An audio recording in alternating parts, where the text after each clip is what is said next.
Bagi orang yang sehat, maka laksanakan al-himyah, pencegahan diri untuk mempertahankan sehat, jangan sampai sakit. Himyah, kata Nabi SAW, al-himyatu ra'su kulli dawa, pangkal daripada segala obat itu ya menjaga diri, jangan sampai sakit. Jangan datang ke tempat yang membuat sakit, jangan memakan, meminum yang bisa membuat sakit, jangan bersikap, berperilaku atau yang bisa membuat sakit. Itu yang pertama. Bagi yang terduga, jangan berprasangka buruk. Yakinlah kamu itu adalah orang yang mau disembuhkan sedini mungkin. Sedini mungkin. Karena itu jangan ketakutan kalau kena corona, kena beneran nanti, itu berarti suudzon, prasangka buruk kepada Allah Subhanahu wa taala. Yakini saya akan sembuh. Nah, itu akan bisa membuat kekebalan tubuh juga dalam tubuh kita. Itu husnudzon kepada Allah. Ana 'inda dhanni 'abdi bi falyadunna bi ma syaa, kata Allah dalam hadits qudsi. Aku ini juga akan menentukan sesuai dengan prasangka hambaku. Prasangka buruk sama Allah, saya bakal sakit beneran ente. Nah, ente, saya akan sembuh. Hah? Saya sembuh, saya tidak sakit. Insya Allah ketika Anda terduga tadi itu, sebentar lagi ternyata Anda negatif, bukan positif. Bagi yang memang sakit, kesempatan Anda untuk bisa bersabar, karena sabar itu adalah kunci untuk kesuksesan. As-sabru miftahul faraj. Kesabaran itu kunci untuk kesuksesan. Termasuk bagian sabar Anda berobat, termasuk diisolasi, itu juga bagian kesabaran. Terima itu dengan sabar, patuhi itu bagaimana cara pengobatan untuk kesembuhan. Di situ nanti akan datang bantuan dari Allah Subhanahu wa taala. Bagi yang sudah ditakdir meninggal dunia karena itu, maka jangan dihinakan. Orang itu bukan karena penyakit menghadap kepada Allah Subhanahu wa taala, tapi karena hati. Kalau hatinya sakit, baru dia masuk neraka. Illa man atallah biqalbin salim. Jangan-jangan itu orang yang baik. Orang yang baik, tapi memang diuji oleh Allah dengan itu penyakit. Karena itu jangan-jangan nanti yang menghinakan orang tadi itu dia menghadap kepada Allah dengan hati yang sakit, karena dia telah menghinakan orang yang soleh. Sebagaimana tadi yang sudah saya bawakan, dia akan mendapatkan pahala orang mati syahid. Nanti kumpulnya nanti dari kiamat bersama orang-orang mati syahid, bersama Sayyidina Hamzah, bersama Nabiullah Yahya, Nabiullah Zakaria, yang mereka mati syahid. Karena itu nggak benar menghinakan itu semuanya. Bagi yang punya kemampuan, ayo, saatnya Anda membantu sekarang. Nih, untuk beli masker aja kebingungan orang duitnya sekarang. Ayo kita bantu. Nggak usah beli masker yang mahal-mahal, buat sendiri masker 2.500, 3.000 jadi, kita bagi kepada mereka. Anda semuanya jika mendapatkan amanat masker, jangan dijual, pakai itu untuk kesehatan Anda. Sehat Anda itu lebih mahal daripada materi Anda. Ma'uti abdun ba'dal iman afdal minal afiyah. Tidak ada kenikmatan yang Allah diberikan oleh Allah Subhanahu wa taala setelah menjadi orang beriman lebih afdal daripada al-afiyah, menjadi orang yang sehat wal afiyat. Karena itu jaga kesehatan bagi yang mampu.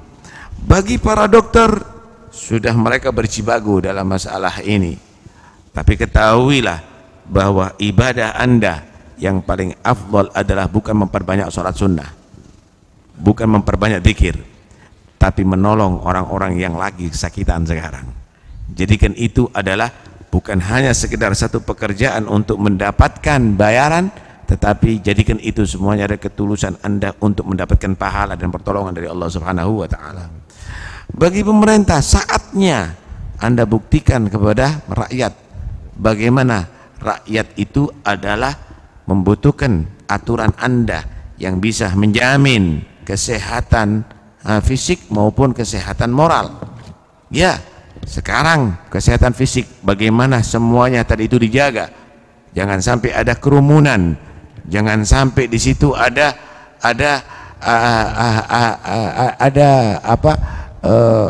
konsentrasi massa. Demikian juga untuk berikutnya. Kalaupun corona nggak ada, jangan ada kerumunan maksiat. Jangan ada kerumunan orang minum khamr. Jangan ada kerumunan anak-anak yang tidak sholat. Jangan ada kerumunan anak-anak yang mereka tadi lupa kepada Allah Subhanahu wa taala. Ini semuanya ada hikmah, sehingga ulama, umara, orang yang kaya, para dokter, bahkan muslim dengan non-muslim bisa bersatu untuk menangani penyakit corona yang berbahaya dengan fisik kita. Kita berharap juga kita bersatu untuk menangani yang berbahaya untuk penyakit akhlak moral anak-anak kita, penyakit hati kita semuanya. Siapa yang setuju dengan anak yang tidak bermoral? Karena itu semua agama insya Allah mengajarkan orang untuk bermoral yang baik. Karena itu mungkin ya kita harus mencari hikmahnya. Alam itu ada dua, ada yang disebut alamul gudrah, ada yang disebut alamul hikmah. Alamul gudrah itu adalah sesuatu yang memang tidak bisa diikhtiarkan oleh manusia. Contoh, matahari terbit dari timur, terbenam dari barat. Usaha apapun tidak mungkin akan Anda bisa membalik itu semuanya. Usaha apapun tidak mungkin. Itu namanya alamul gudrah. Itu hanya Allah Subhanahu wa taala yang berkuasa, yang tidak bisa dipikir oleh akal manusia. Tetapi ada alamul hikmah. Alamul hikmah ini untuk kita lihat di belakang ini kejadian, di belakang ini permasalahan, apa hikmahnya. Disitulah kita berarti sesuai dengan apa yang Allah ciptakan untuk kita mencari hikmah dalam segala hal. Corona, ya, itu adalah penyakit, tapi itu penyakit tidak Allah kirim kecuali karena ada hikmah. Ada satu hadis Rasulullah SAW yang mungkin bisa dicerna oleh setiap umat Islam. Nabi SAW beliau bersabda, lam tadharil fahishatu fi qaumin qad illa ba'athallahu ilaihimut ta'un wal auja' allati lam takun madat fi aslafihim alladhina madaw. Tidaklah terjadi perzinaan, lesbian, homoseksual, LGBT dan lain-lainnya itu di satu kaum dengan nyata, dengan jelas, kecuali Allah akan kirimkan ta'un, yaitu pengakibat mati massal atau penyakit yang belum terjadi dalam masa dahulu. Ini semuanya Allah tampakkan untuk kita kembali. Walanudhigannahum minal adzabil adna dunal adzabil akbar la'allahum yarji'un. Benar-benar aku rasakan kepada mereka adab yang ringan. Ini bukan adab neraka nih. Ini bukan goncangan bumi kiamat nih. Ini adab yang ringan bagi kita. Tapi itu bukan untuk mencelakakan, menghancurkan kehidupan manusia, untuk mereka kembali kepada Allah. Siapa yang mampu untuk menangani? Nuklirnya Amerika, militernya Cina, kekayaannya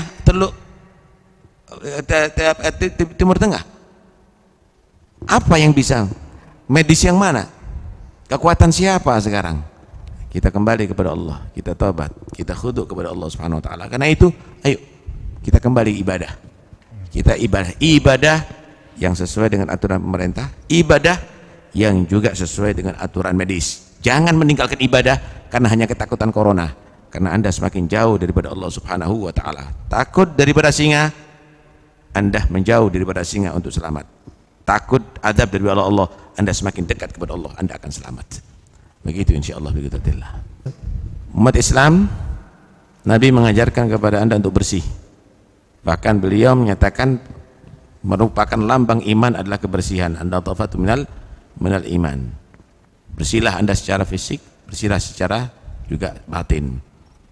Cuci tangan Anda, laksanakan sebelum makan, setelah makan, kemudian wudu, setiap batal wudu, kemudian banyak sholat sebagai pengganti Anda berolahraga. Anda berolahraga di mana sekarang? Ada stadion, jangan-jangan ada corona nanti.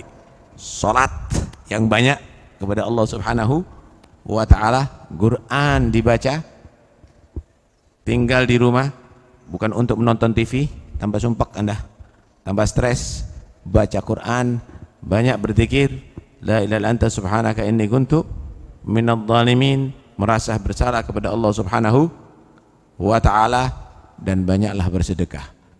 Niatkan untuk daf'ul bala, karena kata Nabi SAW, as-sadaqatu tadfa'ul bala, sedekah itu adalah akan menolak bala. Ikuti resep Rasulullah, insya Allah kita akan selamat dunia sampai akhirat.